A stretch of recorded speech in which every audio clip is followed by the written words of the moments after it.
اعوذ باللہ من الشیطان الرجیم، بسم اللہ الرحمن الرحیم۔ برادران اسلام، آج ہم ضیاء النبی شریف کا 108 نمبر درس شروع کر رہے ہیں۔ آج کے درس کے اندر ہم آپ کو جنگ بواس کے بارے میں بتائیں گے۔ تو حضور ضیاء الامت حضرت جسٹس پیر محمد کرم شاہ الوی رحمۃ اللہ تعالیٰ علیہ فرماتے ہیں کہ واقعہ ہجرت سے 4-5 سال پہلے اوس و خزرج میں ایک لرزہ خیز جنگ ہوئی، جس میں دونوں قبیلوں کے سینکڑوں بہادر اور جرأت مند لوگ آگ میں قتل ہو گئے۔ اس جنگ کی آگ بھڑکانے میں بھی یہودیوں کا دسیسہ کار شامل تھا۔ جب بنو قیلہ کے مابین جنگ کے آثار نمایاں ہوئے تو بنو قریظہ نے بڑی رازداری سے اوس کے ساتھ ساز باز کی، انہیں جنگ پر برانگیختہ کیا اور اپنے تعاون کا انہیں یقین دلایا۔ جب خزرج کو اس معاہدے کا علم ہوا تو انہوں نے اپنا آدمی بھیج کر بنو قریظہ کو دھمکی دی کہ اگر تم نے ہمارے مقابلہ میں اوس کی مدد کی تو ہم تمہاری ٹکا بوٹی کر کے رکھ دیں گے۔ چنانچہ انہوں نے اپنا ایک قاصد ان کی طرف بھیجا اور اگر انہوں نے کہا تمہاری سلامتی اسی بات میں ہے کہ تم غیر جانبدار رہو اور ہمارے بھائیوں کو ہمارے درمیان ٹانگ نہ اڑاؤ۔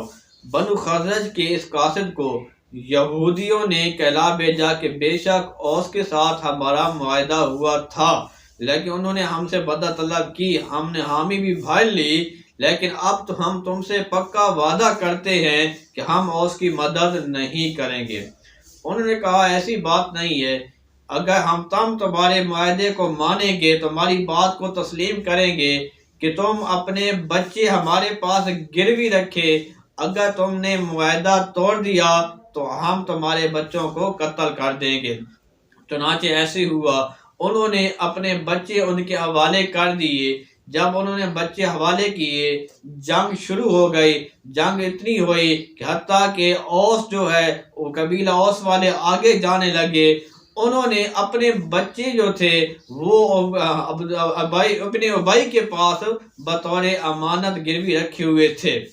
جب جنگ کا پلڑا بھاری ہونے لگا اوس کی طرف سے تو یہودیوں نے کیا کیا، یہودیوں نے اسی میں بہتری سمجھی کہ ہم ایسا کرتے ہیں کہ ہم اوس کا ساتھ دیتے ہیں اور خزرج سے کی ہوئے جو وعدہ ہے، جو ان سے معاہدہ ہے، ہم اس کو توڑ دیتے ہیں۔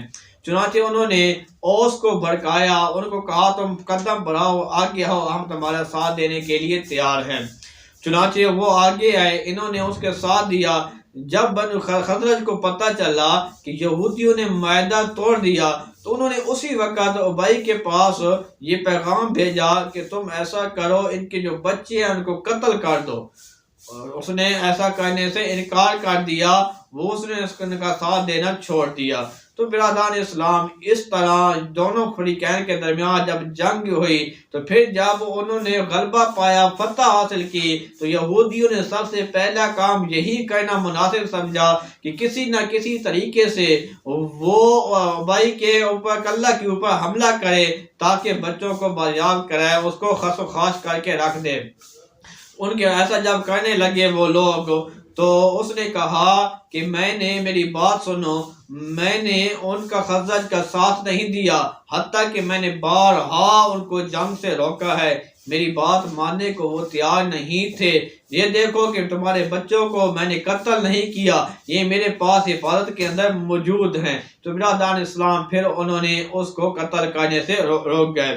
تو حضرات محترم، اسی طرح وہ لوگ جو تھے جب اس نے ایسا کیا، حالانکہ اس کو اس کے چاہنے والوں نے، اس کے دوستوں نے ہر طرح کے تانے مارے کہ انتفاقہ کہ تم نے تمہارے پھر جو ہے وہ پھول چکے ہیں، تم بزدل ہو چکے ہو، لیکن وہ اس کی بات کی طرف انہوں نے بالکل اسے توجہ ہی نہ دی۔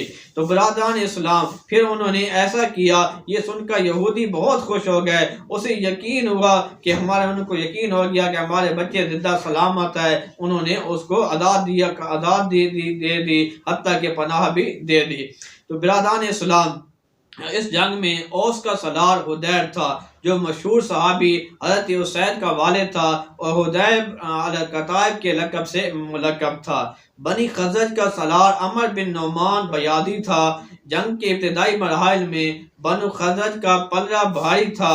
حذیر نے اوس کو للکارا کہ خبردار، تم میں سے کوئی شخص پیچھے نہ ہٹے، اپنی اپنی جگہ پر ڈٹے رہے اور دشمن کا مقابلہ کرو۔ اس کی جرأتمندانہ للکار سے اوس کے پاؤں اکھڑ گئے، قدم دب گئے۔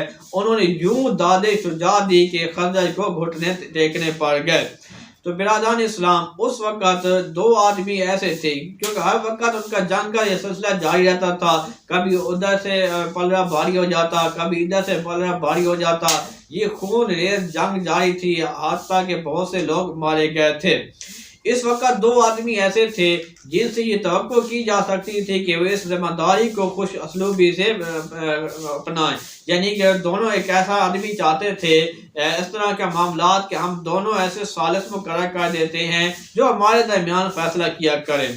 تو ایک عبداللہ بن ابی تھا جو بنی خزرج قبیلہ کا فرد تھا، دوسرا ابو عامر راہب جو کہ اوس قبیلہ سے تعلق رکھتا تھا، اور عامر کی نشست جو تھی وہ یہودیوں کے ساتھ بکثرہ تھی۔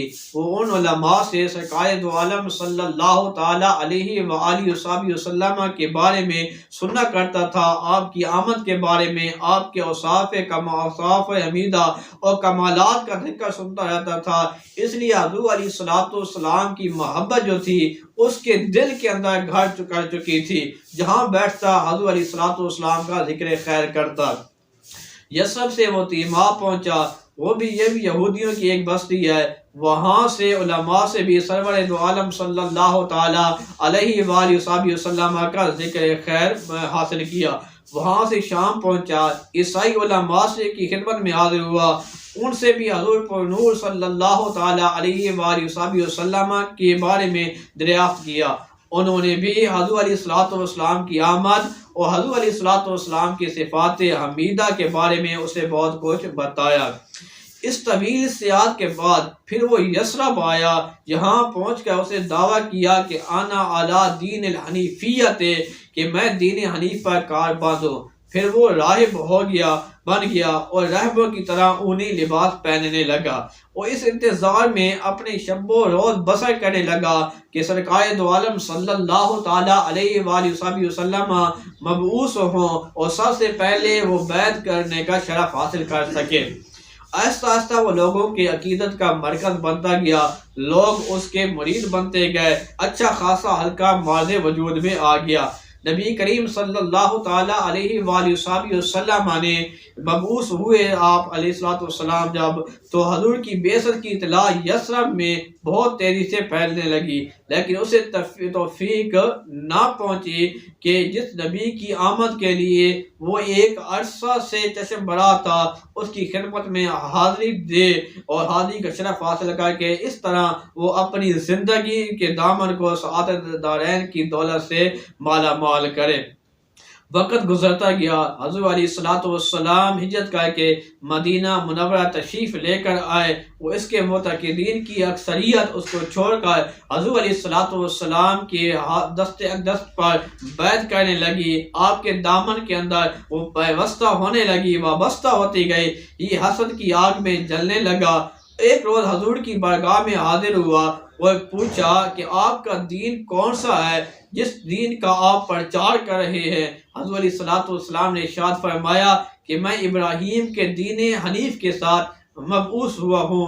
ابو عامر نے کہا میں تو پہلے ہی اسی دین پر عمل کرنے والا ہوں، مجھے یہ سعادت پہلے ہی حاصل ہے، مجھے آپ پر ایمان لانے کی ضرورت نہیں۔ اللہ تعالیٰ نے پیارے حبیب کریم علیہ السلام، اللہ تعالیٰ کے محبوب نے فرمایا کہ اس دین حنیف سے تیرا کیا واسطہ ہے؟ اللہ کے محبوب نے فرمایا اس دین حنیف سے تیرا کیا واسطہ ہے؟ کہنے لگا حضرت ابراہیم کے دین میں آپ نے کئی چیزوں کا اضافہ کر دیا۔ حضور نے جواب دیا کہ میں نے اس میں ذرا اضافہ نہیں کیا، میں تو اس دین کو اس طرح لایا ہوں جس طرح سفید و براق ہے اور ہر اعلی سے پاک ہو۔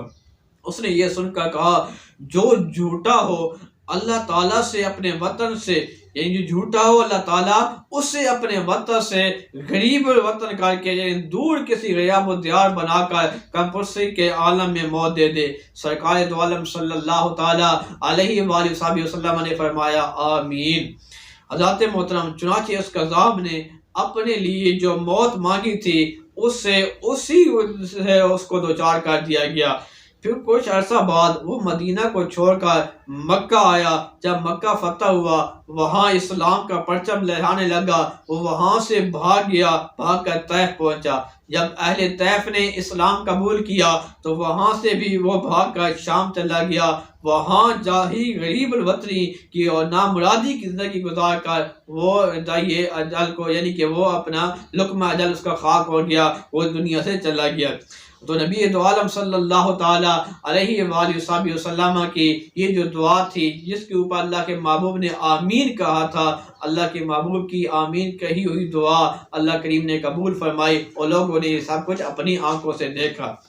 حسد کی آگ میں اتنی ظالم ہے حسد کی آگ کہ انسان حق کو جانتے اور پہچانتے ہوئے بھی اس کو قبول کرنے کی سعادت سے بہرہ نہیں ہوتا، یہاں تک کہ آگ کے شعلہ میں بھسم کر وہ رہ جاتا ہے۔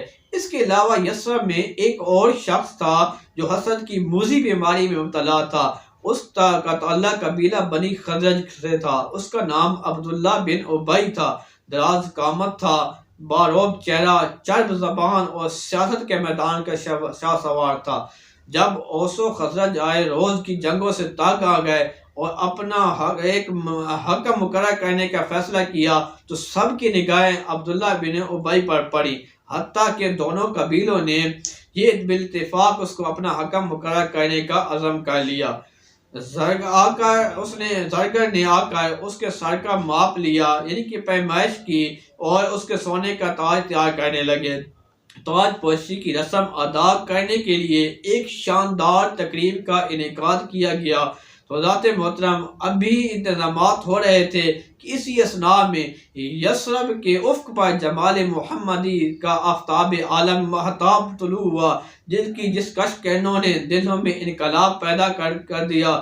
اس انقلاب کی موجوں میں دوسری خرافات کے ساتھ ساتھ عبداللہ بن ابی کی تقریب کو بھی تاج پوشی، جو تقریب تاج پوشی تھی، اس کا سنہری تاج اس کے سر کے اوپر رکھا جانا تھا، اس کو بھی خش و خاک بن کر بہہ دیا۔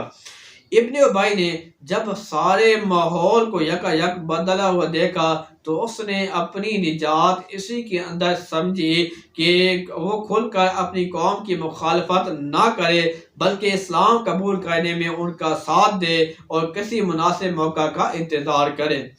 جب حالات سازگار ہوں تو پھر وہ اپنے دلی ایمان کو پورا کر لے۔ اس کے دل میں تو کفر کا اندھیرا تھا، حسد کی آتش جو تھی عالم میں سوز بھڑک رہی تھی، لیکن بظاہر اس نے اسلام قبول کرنے کا اعلان کر دیا۔ جیسے جیسے اسلام کو ترقی ملتی گئی، عروج نصیب ہوتا گیا، اس کی آتش سے حسد تیزی سے تیز ہوتی گئی۔ جب تک زندہ رہا اسلام اور پیغمبر اسلام صلی اللہ تعالیٰ علیہ وآلہ وسلم کے لیے مشکلات پیدا کرتا رہا، آخر آگ میں جل کر راکھ ہو گیا۔ تو برادران اسلام، یہ تھی جنگ بواس کا جو واقعہ ہے ہم نے آپ کے سامنے رکھا۔ تو جو کچھ اس نے کیا، تو حضرات محترم ان واقعات سے یہ معلوم ہوتا ہے کہ جس کے دل کے اندر بھی اللہ کے نبی کی نفرت ہوتی ہے، اللہ کریم اسے ذلیل کر کے مارتا ہے۔ اللہ کریم دنیا کے اندر بھی اسے ذلالت کا سامنا کراتا ہے، اور قیامت والے دن تو اس کے لیے ذلالت ہے ہی ہے۔ تو حضرات محترم، اللہ کریم کی بارگاہ میں دعا ہے اللہ کے عالم ہمیں اپنے محبوب کی محبت میں زندگی گزارنے کی توفیق عطا فرمائے، اور نبی علیہ الصلوۃ والسلام کی محبت میں ہی موت عطا فرمائے۔ وآخر دعوانا الحمد للہ رب العالمین۔